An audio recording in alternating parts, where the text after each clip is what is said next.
In October of 2017, Darian Michelle Hudson was a beautiful, accomplished young woman who had plans to move back to Kansas, where she would continue studies to become a nurse. Strangely, Darian spent all day lingering at a church construction site until walking towards a cluster of trees.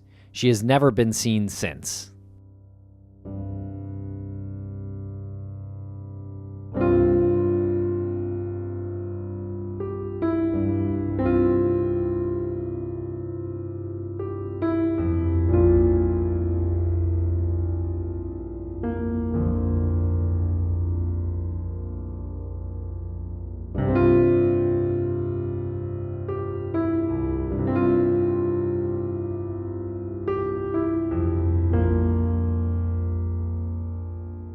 Welcome back to Missing. I am Tim, here today with Lance. Lance, how are you today? I'm doing fantastic today, Tim. I hope everyone out there is doing great. How are you? I am doing great as well. Thanks a lot for asking. And today, in this episode, Lance, we have a case that was submitted to private investigations for the missing. We are speaking about the disappearance of Darian Michelle Hudson.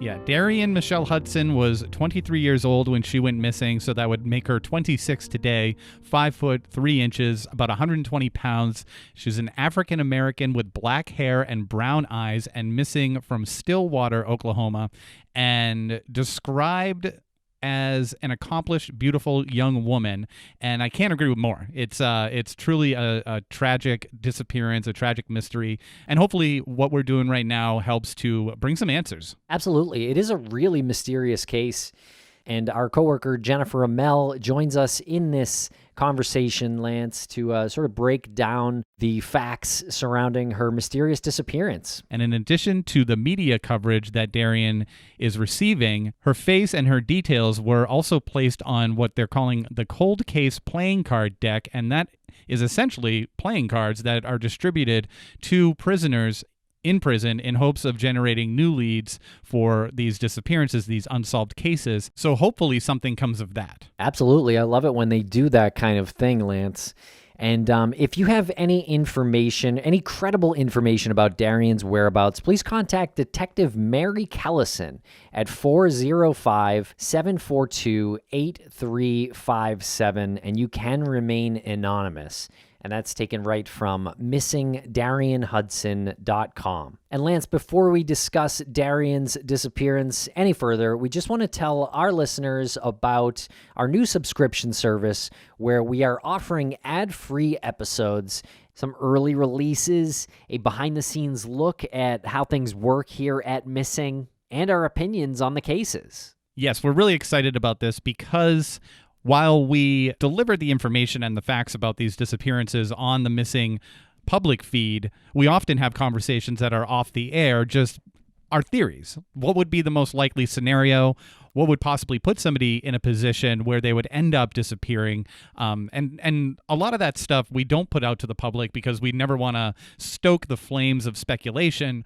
But off the air and behind the curtain, I suppose, a lot of productive conversation is had. So it's a really good opportunity to hear us suss through the details and make a clearer picture in our own heads, which might in turn make the picture a bit clearer for the listeners. Absolutely. And we're calling that show Hidden Opinions because that's kind of what it is. And we also offer our entire creators commentary catalog, where we spoke over the first somewhere around 70 episodes of Missing Maura Murray. And that's all there for you to check out as well. That was an interesting experiment, sort of a special kind of torture is what I say, but it's really fun to listen to, and I'm using the word fun in the sense of you hear us talk about us from the past, and we cover the mistakes we've made, we cover details that have happened in the meantime, any changes, any updates, and then we give ourselves a fair amount of shit as well. So that's where a little bit of the fun comes in, but it's also very informative and entertaining at the same time. Agreed. So check out missing.supportingcast.fm, and there's a link in the show notes as well. And Lance, we're going to CrimeCon at the end of April. Beginning of May in Vegas. It is going to be a blast. We are going to do a live Missing show from the Podcast Row studio, And we're going to do a live Crawlspace show as well, which is one of our other podcasts. We don't have the schedule for them yet, but we will let everyone know once we do. And we will be there, and we hope to see you there April 29th, the 30th, and May 1st. And we will be joined by our new partners at Glassbox Media. They will be representing an area of Podcast Row, so swing by, say hello to them. And in addition to selling ads for us so we can pay the bills, they also help to refine your podcast brand.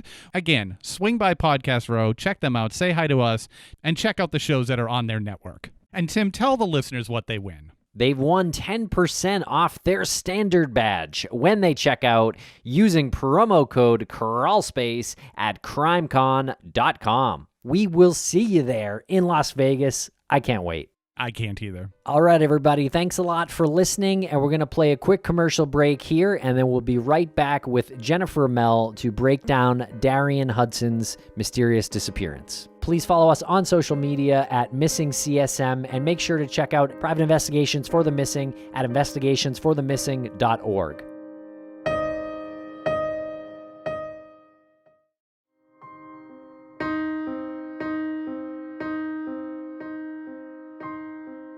Welcome back to Missing. Jennifer Amell, how are you today? I'm doing very well. Thank you for having me back on. We're discussing a truly baffling case today. I really don't know what to think about this case, what the circumstances were that led this young woman to disappear. This is another case that came to us via Private Investigations for the Missing, and this research was conducted by our friend Maggie Bidencap. So big shout out to Maggie, big shout out to PIs for the Missing, of course. Check them out on their website, investigationsforthemissing.org. And shout out to you, Jen, for working with the researchers, putting together all of the information that we use as we go through the story of these missing individuals. This one happens to be Darian Michelle Hudson. She was 23 at the time of her disappearance. That would make her 26 currently, 5'3", 120 pounds. She's an African-American with black hair and brown eyes, and again, missing since October 22nd, 2017 from Stillwater, Oklahoma. And some distinguishing characteristics. Darian has a tattoo on her right shoulder blade, a large feather with 5 small birds, and the words, "Birds of a feather flock together," in script underneath. And Darian has her ears and nose pierced.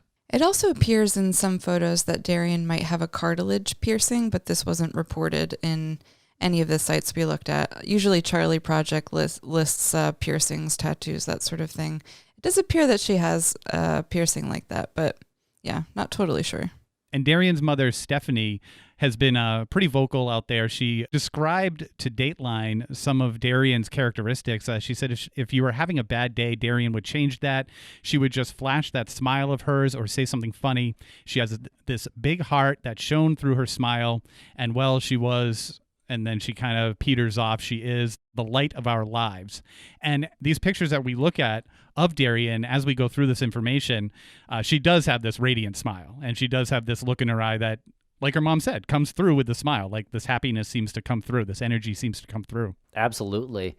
And Darian Michelle Hudson grew up in Hutchinson, Kansas. She stood out as an athlete and went on to graduate from Barton County Community College and then to attend Langston University in Oklahoma, where she played softball and planned on studying to become a nurse.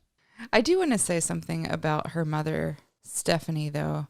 So Stephanie has kept up this project of posting once a day for all these years since Darian has been missing. She posts every single day a picture of Darian, hoping to just keep the word out there. It might sound like a small thing to do in the grand scheme of a missing persons case, but that is so important, and it takes so much emotional energy to keep hope alive day after day. Yeah, without a doubt, that is no small task. And Darian continued living in Oklahoma after she graduated and began working as a server at Applebee's on Perkins Road in Stillwater, about 20 minutes from campus. And that was in 2015. Darian had many friends, and she was known as D or D Baby. She was also super active on social media until October 24th of 2017. Pretty impressive, I think. She tweeted over 33,000 times during the 5-year period of 2012 to 2017. I think that's a lot. That's a lot, right? 33,000 times over 5 years. Okay. That's a real lot, yeah. Yeah. That is a real lot. I don't know if I've tweeted 33,000 times no, definitely not. I don't even know if I've tweeted 1,000 times. I mean, as someone who's tweeted maybe 3 times in my life, I think that's pretty impressive. Yeah, I've tweeted under 7,000 times since being on Twitter since 2009. So yeah, that is a lot compared to me, and I'm not that active though. I mean, it's impressive. That's like 4 times as many tweets. Yeah, in much less time. In much less time. Okay. So that was good. That's good to put that into context. Her presence on social media. Yeah, I think that not only speaks to Darian as a young woman with a lot to say and a lot to get out into the world, but it also creates this like crazy contrast between, what she would do in a normal day. It was tweet, be active on social media, and then right after her disappearance where she was pretty much dark on social media. And before her disappearance, Darian had recently gone through a breakup. And after her breakup, her friends and family noticed some changes in her. She stopped playing softball and started hanging out with a new friend group that she had connected with at work. And around this time, Darian had also had a miscarriage, and her beloved dog, Zig, had passed away as well. Yeah, seems like she was going through a really hard time in the months leading up to her disappearance. I'm not sure if this is what precipitated her desire to move back to Kansas to be with her family. I know that she had plans to attend university back in Kansas, but I wonder if she just kind of wanted to start anew and move back home.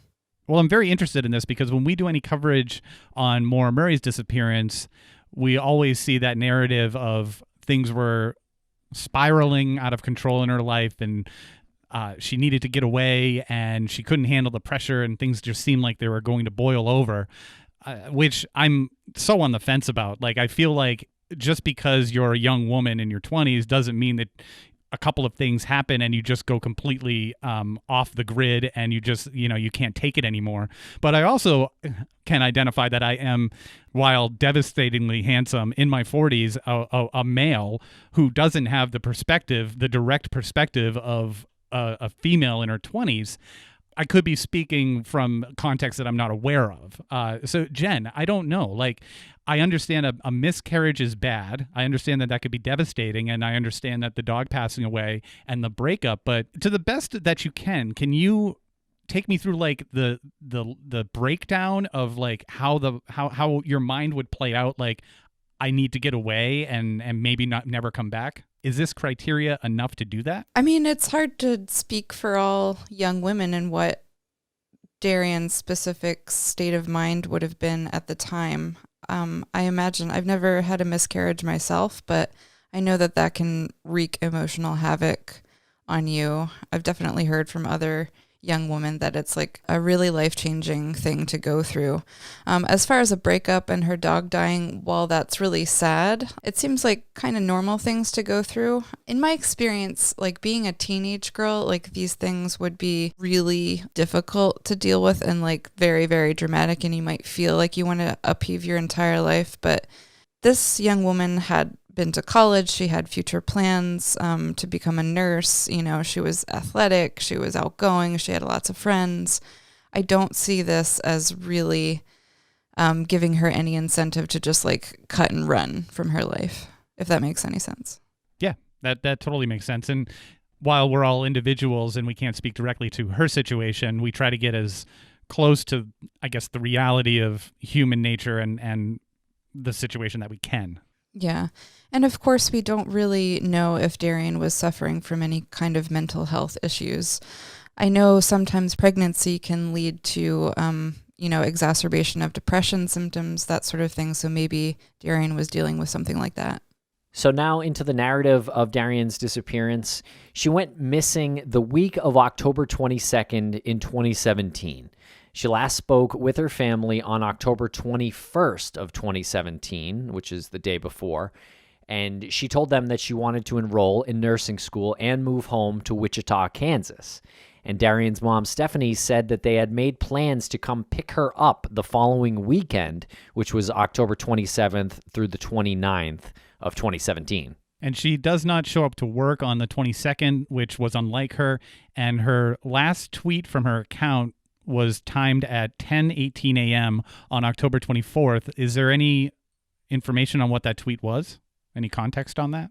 So it seems like Darian did some retweets on the morning of October 22nd, and she also tweeted with, it seems like, a friend named Brianna, and Brianna tweeted at Darian, "I love you so much. You're one of the only real ones I have left." And then Darian quote tweeted Brianna and said, "Well, I'm not leaving you anytime soon. LOL, especially now." And then she also tweeted at Brianna again, but quote retweeted someone else. And she tagged Brianna and said, "How we pick each other up after we get effed over time and time again. Laughing face emojis." So that one is a little less clear. Yeah, it would be very interesting to talk to this Brianna person to see what these tweets were alluding to. It seems like maybe both of them were going through some troubles and kind of were leaning on each other during this time. But I'd be interested to know what exactly was going on. But that tweet that Darian said, "I'm not going to leave you anytime soon," that is so haunting because, as we know, she does disappear.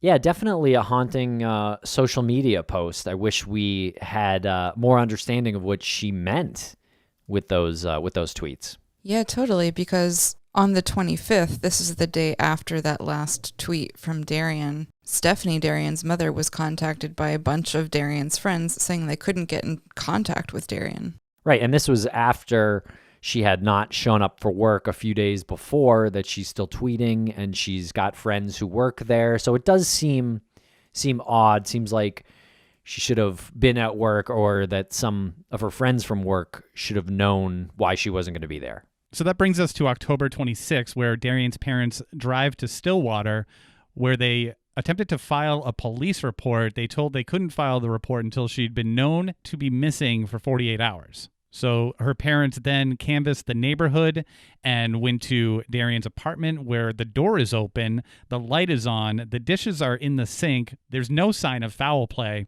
and they find her cell phone and her personal belongings there. Darian didn't own a car or any vehicle or have any access to a car or a vehicle at that time either. So all of her stuff's there. The apartment is in a state of, I don't want to say like disarray, but obviously someone had been in there using the apartment, and Darian appeared to have no way to independently transport herself. Right, and her phone was there, which I think is very interesting. I mean, what 23-year-old leaves their apartment without their cell phone? Who tweets 33,000 times in 5 years. Exactly, yeah. So 2 days later, they were able to officially report Darian missing, and that would be October 28th of 2017. And a month later, a man tried to use Darian's credit card at a hotel in Oklahoma City, Oklahoma.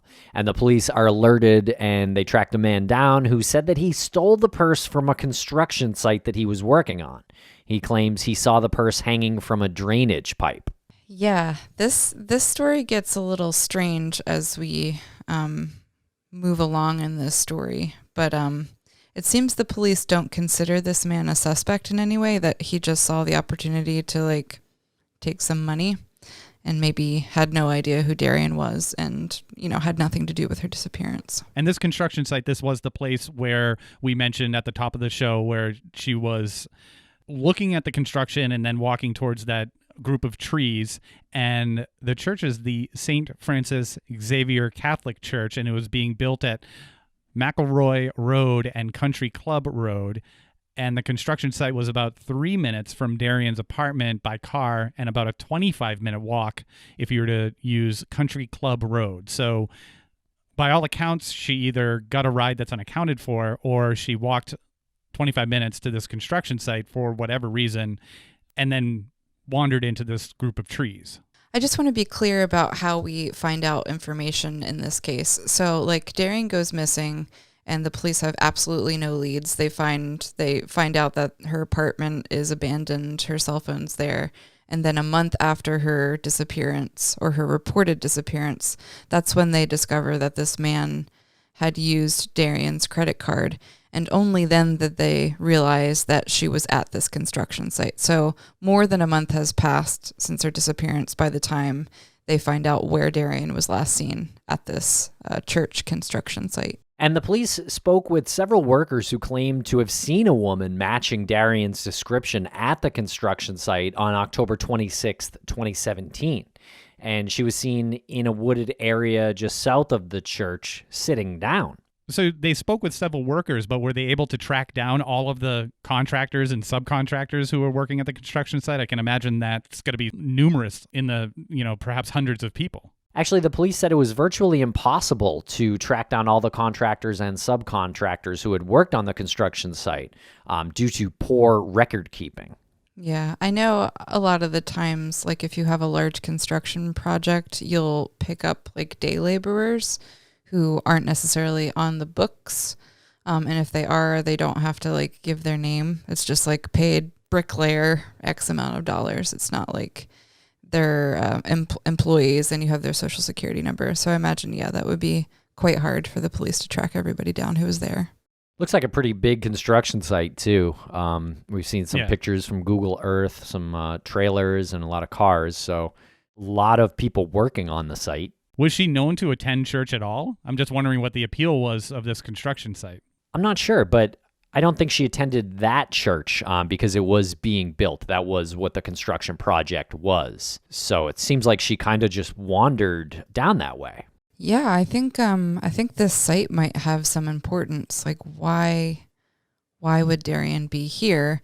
And she wasn't there just briefly, because there are several sightings of Darian throughout the day waiting here for some reason.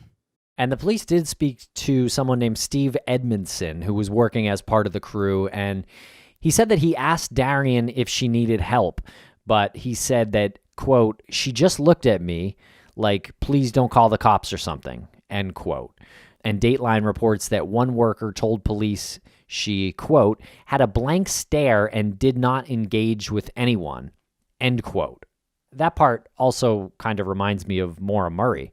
Obviously, going to nursing school is interesting, but here, that blank stare, it's almost like a catatonic stare that is obviously well known in Maura Murray's case as well. Yeah, and there's also an instance of like a group of construction workers going over to speak to her, and she just didn't respond to them at all.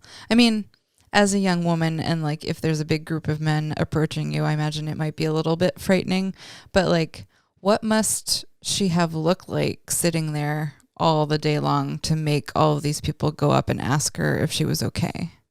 And that's a great point. I wonder what that look looks like when Steve Edmondson says she just looked at me like, please don't call the cops or something. How do you get that look out of somebody who seemingly has got this blank expression? And like, why Steve call the cops either? It's like, I know she's loitering there, but if she's not exhibiting any kind of like behavior that's disrupting the peace or whatever, like why would they even get the cops involved to begin with? I think after a certain period of time, wouldn't you want to call somebody just to get this catatonic person some help? I guess so. I mean, they cared enough to go over and ask her. They cared enough to report it after the fact. Yeah, maybe it's not like a place where homeless people would congregate or something like that, so it kind of stood out. Also, it's October in, Oklahoma. It could be getting a little chilly. Not sure what she was wearing. I mean, it goes without saying, this is a strange place to walk almost a half hour and simply not communicate with anybody and watch the construction. Yeah, very bizarre. Does it sound like she may have been on drugs? I don't know. I haven't seen anything in the reporting on Darian that she was a drug user of any kind. Like she may have smoked weed here and there, but I wonder if she like just decided to try something like the night before for the first time and just like had a terrible reaction to it. Yeah, I mean, it does sound like that's a possibility. Absolutely. And we'll be right back after a quick word from our sponsors. Thanks to our sponsors, and now we're back to the program. And several residents also reported seeing Darian on October 26th. And the last confirmed reported sighting of Darian was one man who lived nearby the church construction site. He said he saw Darian walk up from a nearby creek, walk through his electrified fence, and talk to his grandson who was getting off the school bus, which is interesting because that's the first person we know that she spoke to. She apparently didn't speak to the construction workers, but she spoke to a child. This comes from what the eyewitness said. He said by the time he got over to his grandson that Darian had walked away, and she headed north to McElroy and then west toward Country Club. The two roads, yeah. Let me ask a question. Why would one have an electrified fence on their property? For a dog, maybe. Maybe dog or just people trespassing. Maybe if there's no fence, like, you're trying to keep people off your fence. But yeah, interesting. I'd say a dog. I'd say, maybe they wanted to keep things like coyotes out or something. Maybe they had chickens or something like that. I'm just setting the scene in my head, the location, the physical location in my head. I think a lot can be said of having an electrified fence. The reason for either keeping something in or keeping something out, the remoteness of it. Obviously, she seems very out of place right there. And I would love to know what she said to the grandson. Oh, me too. Yeah. I'm not sure if she had crossed through this fence into his property, or she just talked to the grandson through the fence. I'm not sure about where everybody was placed. Where did the bus pull up? What way was the kid walking? I'm assuming toward the house, and Darian intercepted him before he got through the fence. It's a little bit confusing. But yeah, I think of most importance is what she said to that kid. Yeah, I wish we knew that. And one person reported seeing Darian sitting on a piece of construction equipment that evening and said that she looked as if she was waiting for someone to give her a ride.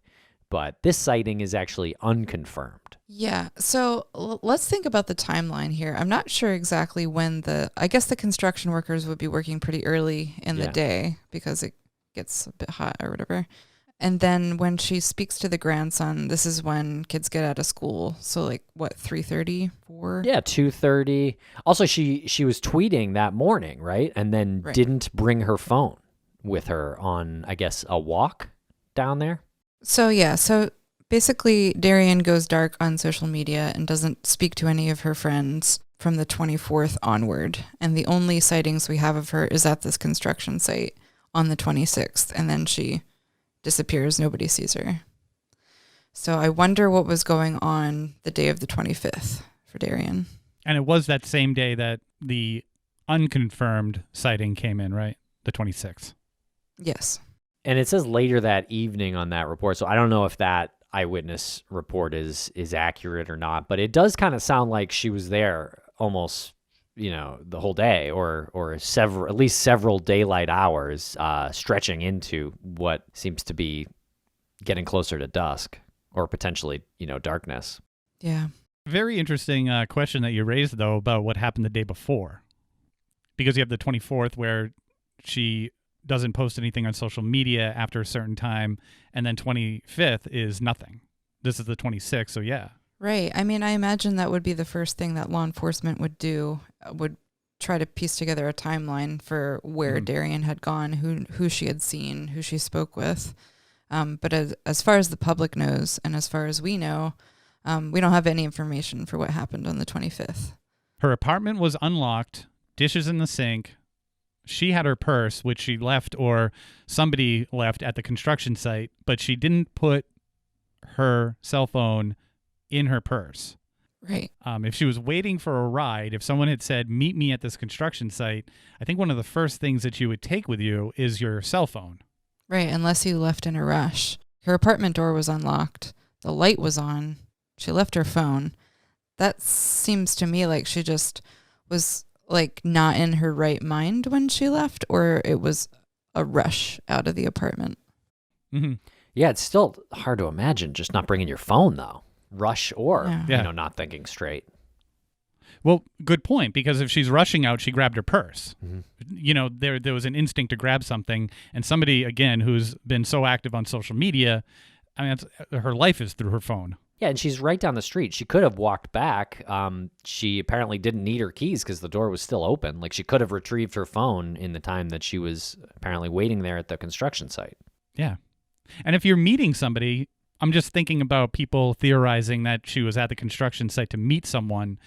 If you're meeting somebody, why wouldn't you just meet at your apartment? Yeah, if it's close by, like they said, what, a 3-minute drive from the construction site? 25-minute walk, 3-minute drive. Maybe you don't want someone to know where you live. Could be, exactly. Could be. Yep. Yeah, I mean, what are the reasons you would meet outside of where you live and like at a place where not many people would be either? I mean, maybe they didn't count on construction workers being actively on site at that time, but there certainly were people there and they never saw Darian meet up with anybody. Yeah, I mean, how is that like a meeting point though? You know, it's really just like a fence at that time. You know, like you wouldn't just say meet me at the fence. I don't think. You know, there were other ways she could have walked. You know, if she was walking, there were, you know, other things in that town besides a construction site. Yeah, I can't. What did she walk by? That would have been a better meeting spot. Yeah, the 6th Ave seems to have you know, be a little bit of a main street. So the police received all of these tips, and they did end up searching a large portion of the wooded area south, east, and west of the intersection of Country Club Road and McElroy Road. And they did this search on December 4th and 5th of 2017, which seems like a long time after she was seen at the construction site, but that's only because, and correct me if I'm wrong, it's only because the police didn't receive that information until about a month after. So they didn't even know where her last seen was until right around that time anyway.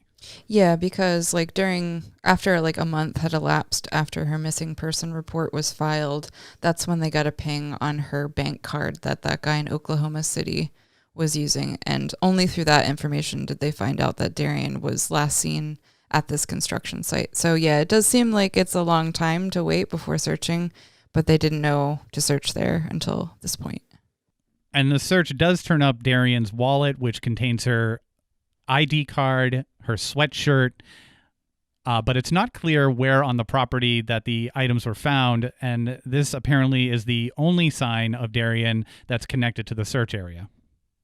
Yeah, I find this these items that were found during the search to be like very interesting, because if we remember, there's that guy who was using her bank card in Oklahoma City, and what he said is he saw Darian's purse sitting near this construction site. It was hanging on a fence or pole of some sort, and so he must have been walking by, saw the abandoned purse, reached inside it, grabbed the wallet, and only took one bank card and then threw the wallet into the wooded area, but not the rest of the purse? Or was it the whole purse? It's really suspicious. Yeah. Also, when you look at it in the context of like he was trying to commit a crime with her credit card. He was trying to commit fraud with a stolen credit card. And we're talking about a missing person's stolen credit card. Yeah. I mean, maybe he just saw like an opportunity, like somebody had left their purse there and he didn't know it was connected to a missing person. But that's like a pretty big risk to take, trying to use somebody's credit card, especially like a month later, too. Yeah, I mean, maybe that's natural if you're just walking by or something like that, you know, but I can't imagine that, you know, doing anything like that. It's hard to picture. I feel like if you're committing a crime, one crime could be a slippery slope to another crime. Yeah, it's a fantastic point, right? I mean, like you should, but it's a good point because you should pay attention to any coincidences in a case like this where you have like little to nothing to go on in a missing persons case. If like you do run across somebody who has the missing person's bank card, you can't help but think that they have something to do with their disappearance as well, because they've demonstrated that they're willing to commit this like small fraud crime. Yeah, this is a pretty good lead. Yeah, you would think that police would have checked into this guy wholly and gotten an alibi from him, because he was their only lead, right? Oh, speaking of leads, Sergeant Royce Stevens said that they had exhausted all of their leads for the case. And in an article from December 6th, he said he had no reason to believe she had been harmed. He says that he believes Hudson is likely to be alive. Yeah, I mean, I guess they don't have any reason to believe otherwise, right? Like, there's no body, there's no evidence that a struggle took place either at the construction site or in her apartment. It's just like super bizarre. Yeah, it is really bizarre and concerning. And Lieutenant Jeff Watts says it's concerning because her wallet had her identification in it, her money, her credit card, and stuff like that. So for her to leave that would indicate she probably wasn't thinking clearly. And again, that extends to how her apartment was left and the cell phone. Yeah, I think that's all fair. Again, I find it so strange that like her money and credit card were in her wallet, but then the guy stole her one like debit card or something. Yeah. Yeah, it's very strange to go into it's very strange. A wallet that or a purse that's apparently hanging on a fence or something at a construction site. You feel like the ownership to just go through it, take out a credit card, not report it to the police, not hand the ID to someone who may need it, but you're trying to benefit from the credit card. When apparently there's money in there, like cash money. And, yeah, that's very strange too. Why the person didn't, an attempted, they do attempt a crime later, but they didn't take that money. Yeah. I mean, I don't know if there was actually cash found. Oh, okay. I don't know if the Lieutenant Watts was saying that there was cash there. He just was kind of speaking generally, like her money, her credit card, that kind of stuff. So I'm not sure if the guy like overlooked cash, but he definitely like chose one card. I mean, if you're going to use someone else's card, wouldn't you take a credit card and not a debit card? Since like for a debit card, you need a PIN for it. Yeah, I mean, yeah. Do we know for sure that he got this from the construction site? Like, do we know for sure this fellow didn't know Darian before and, have that credit card before? Yeah, I think those would be questions I hope were answered by law enforcement when they interviewed this guy. Yeah, he should. They should obviously have a pretty solid alibi for this guy because I don't understand why they're saying they have no leads. Well, he also, Lieutenant Jeff Watts, indicates that there's no evidence that Darian was considering moving to Kansas immediately, saying that she had just paid up her rent. I mean, you can see that, but, if your rent is due, you pay your rent, whether you're immediately thinking about moving or thinking about immediately moving. Well, I find that's strange, too, because, like, according to her mom and her family, they had plans for the next week to come pick her up and, like, move her back to Kansas. So I guess he's saying that she wasn't planning to like leave that day, like the day of the 26th, to go back to Kansas. But why would she return to Kansas and not let her family know? Because she was planning on moving back in with her mom. Yeah, I mean, it's very strange. It's not what she told her friend, right? She told her friend she's not going anywhere. I know that was a few days before, but that's what she told her on Twitter. Yeah, I don't know if that meant like as a friend, I'm not going anywhere. Right. Or, yeah. In April of 2019, skeletal remains were found that police initially believed could be Darian, but turned out to be a male. And in October of 2019, 2 years after Darian's disappearance, Lieutenant Watts says that he believes if Darian had run away, information would have turned up by now. He says that he believes someone knows something. So that's interesting. It's sort of a shift in the police thinking just in these few short years. And Darian was placed on a cold case playing card deck that was distributed to prisons in hopes of generating new leads for unsolved cases. This playing card lists the date she was last seen at St. Francis Xavier as October 22nd, not October 26th, unfortunately. And Darian's mom believes that she is alive and posts to social media every day, hoping to find out where she is. And obviously, Jen, you mentioned that. And that must be such an emotional task to complete every single day. Yeah, agreed. This is such an interesting case. And like, it just seems like there's dead ends everywhere you look in this case. You can't really, it does really remind me of Maura's case where like there's a mystery in a mystery. It's like, why was she there at this construction site? And then where did she go after? Yeah, there's several similarities, I think, to Maura's case. It is interesting, and the theories are aplenty here. Some folks think she ran away, which I think you could point to her apartment door being open and just no evidence of foul play. Obviously, some people think Darian had a mental health crisis that led to her disappearance. Yeah. And there's a theory on Reddit about a bar called Tumbleweeds, which is near where she was last seen off of a common hitchhiking road.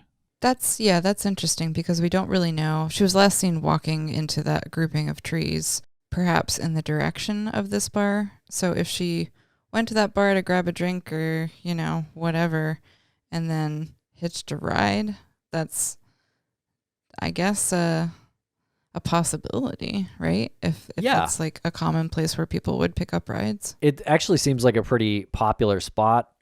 Just some quick research shows that some college kids definitely go there. It seems like a concert venue too. It doesn't really seem that shady, but the hitchhiking road, I would say brings some suspicion there. But if she was going to meet someone for a ride or something like that, obviously I feel like the bar is a much more usual place you would meet someone for a ride or something than just like a fence or a construction site. Totally.